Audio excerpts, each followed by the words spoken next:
Today is Monday, June 23rd, 2025. This is Read Through the Bible. Hello, everyone. And you've been on a trip, and Right. if everything goes to plan, you will have arrived I'm home today. late last night. Right. And trust your trip was good. We'll tell you more about that Right. tomorrow.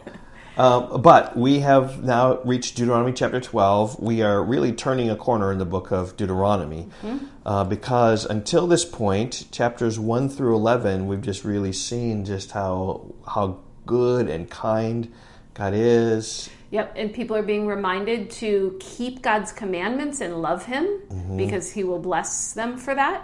Yep.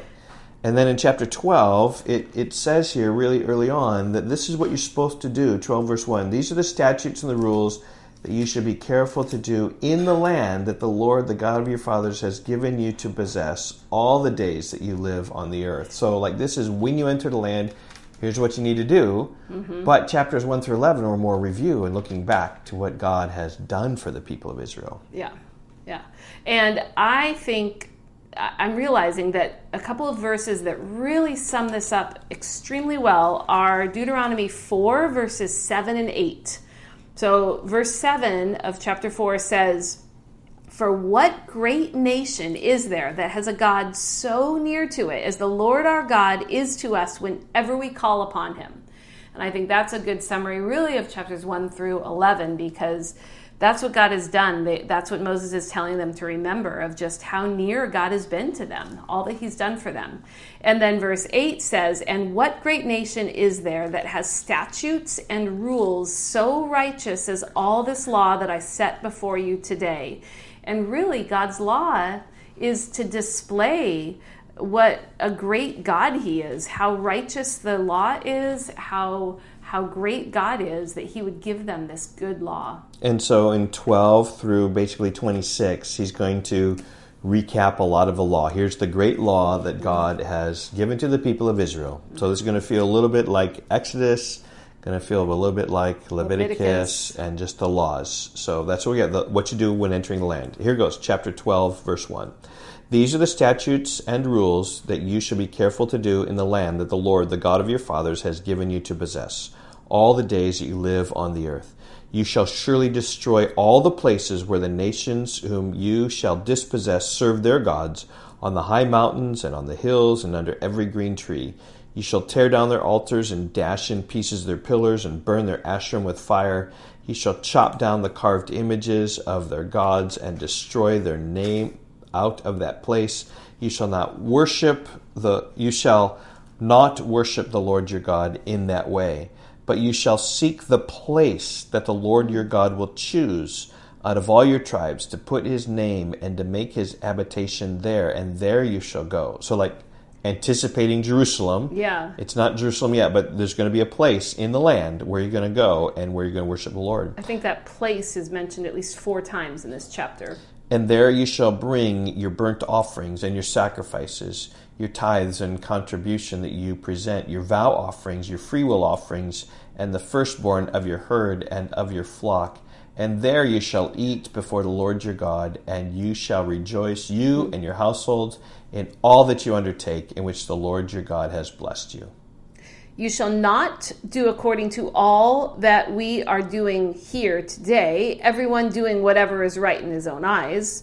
For you have not as yet come to the rest and to the inheritance that the Lord your God is giving you. But when you go over the Jordan and live in the land that the Lord your God is giving you to inherit, and when He gives you the rest from all your enemies around so that you live in safety, then to the place that the Lord your God will choose, there it is again, the place, that the Lord your God will choose to make His name dwell there, there you shall bring all that I command you, your burnt offerings and your sacrifices, your tithes and the contribution that you present, and all your finest vow offerings that you vow to the Lord. And you shall rejoice before the Lord your God, you and your sons and your daughters, your male servants and your female servants, and the Levite that is within your towns, since he has no portion or inheritance with you. Take care that you do not offer your burnt offerings at any place that you see, but at the place that the Lord will choose in one of your tribes. There you shall offer your burnt offerings, and there you shall do all that I am commanding you. However, you may slaughter and eat meat within any of your towns as much as you desire, according to the blessing of the Lord your God that he has given you. The unclean and the clean may eat of it, as of the gazelle and as of the deer. Only you shall not eat the blood. You shall pour it out on the earth like water. You may not eat within your towns the tithe of your grain, or of your wine, or of your oil, or the firstborn of your herd, or of your flock, or any of your vow offerings, that your vow or your freewill offerings, or the contribution that you present, but you shall eat them before the Lord your God in the place that the Lord your God will choose. You and your son and your daughter and your male servant and your female servant and the Levite who is with you within your towns, and you shall rejoice before the Lord your God in all that you undertake. Take care that you do not neglect the Levite as long as you live in your land. When the Lord your God enlarges your territory, as he has promised you, and you say, I will eat meat because you crave meat, you may eat meat whenever you desire. In the place that the Lord your God will choose to put his name there is too far from you. If the place that the Lord your God will choose to put his name there is too far from you, then you may kill any of your herd or your flock, which the Lord has given you, as I have commanded you, and you may eat within your towns wherever or whenever you desire.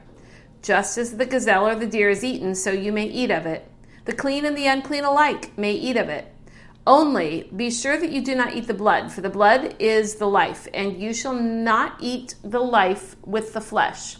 You shall not eat it, you shall not pour it out, you shall not eat it, you shall pour it out on the earth like water. You shall not eat it, that all may go well with you, and with your children after you, when you do what is right in the sight of the Lord.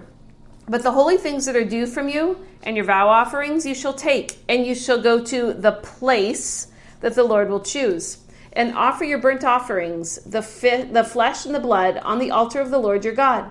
The blood of your sacrifices shall be poured out on the altar of the Lord your God, but the flesh you may eat. Be careful to obey all these words that I command you, that it may go well with you and with your children after you forever, when you do what is good and right in the sight of the Lord your God. So it's talking about sacrifices. You need to do them in the place that the Lord gives you. And so some of the leftover the sacrifice you give to the Levite. Some of that you then eat yourself. But don't eat the blood. Yeah, Leviticus that's a 17. big emphasis. Yeah, the blood is the life. Don't eat the blood. Okay, verse 29. When the Lord your God cuts off before you the nations whom you go in to dispossess, and you dispossess them and dwell in their land, take care that you be not ensnared to follow them after they have been destroyed before you, that you do not inquire about their gods, saying, how did these nations serve their gods, that I also may do the same? You shall not worship the Lord your God in that way, for every abominable thing that the Lord hates they have done for their gods, for they even burn their sons and their daughters in the fire to their gods. Everything that I command you, you shall be careful to do. You shall not add to it or take from it.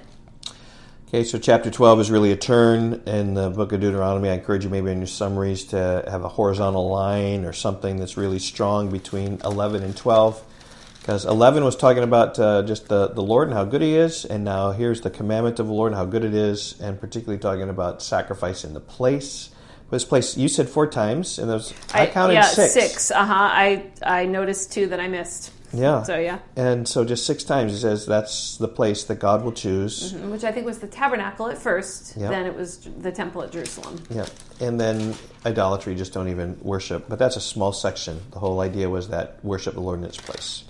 Okay, chapter 13. Here's the prophet trying to tell you to go serve other gods, and we'll see what you should do with that prophet who says, let's go serve other gods. If a prophet or a dreamer of dreams arises among you and gives you a sign or a wonder, and the sign or the wonder he tells you comes to pass, and if he says, let us go after other gods, which you have not known, and let us serve them, you shall not listen to the words of that prophet or that dreamer of dreams, for the Lord your God is testing you to know whether you love the Lord your God with all your heart and with all your soul.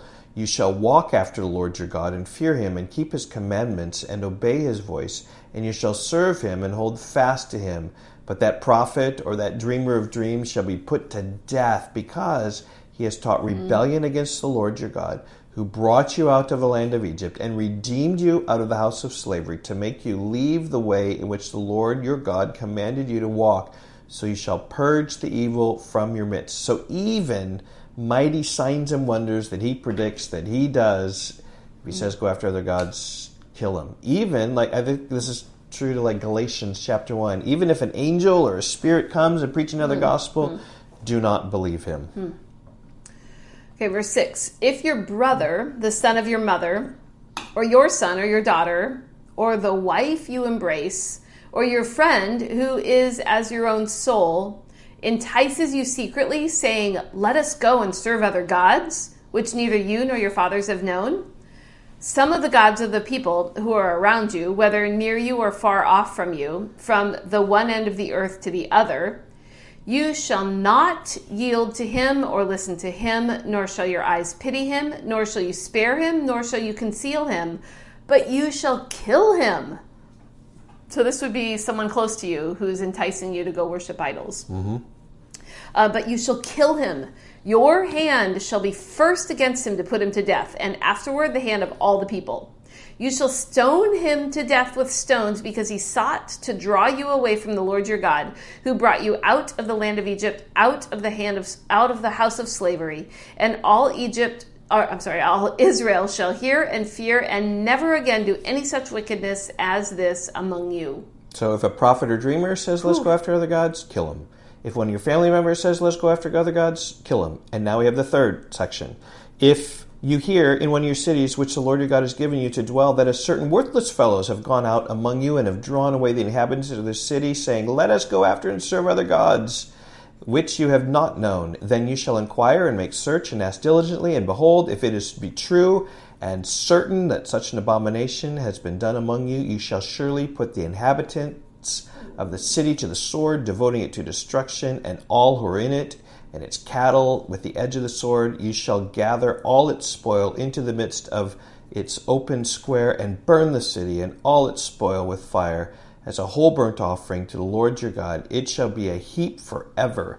It shall not be built again. None of the devoted things shall stick to your hand, that the Lord may turn from the fierceness of his anger and show you mercy and have compassion on you and multiply you, as he swore to your fathers, if you obey the voice of the Lord your God, keeping all his commandments that I am commanding you today, and doing what is right in the sight of the Lord your God. So if people in other towns say, let us go and serve other gods, and it's true, then you shall kill them and destroy the town. So there's one theme here in chapter 13. God just says, do not worship any other gods. Yeah. And this anyone is the who second does, commandment. Yeah, and it's how working out of the second commandment is really what it is. I think very clear summary. I think you can pick that up from these three sections. Yep. Okay, great. We will see you tomorrow. Goodbye.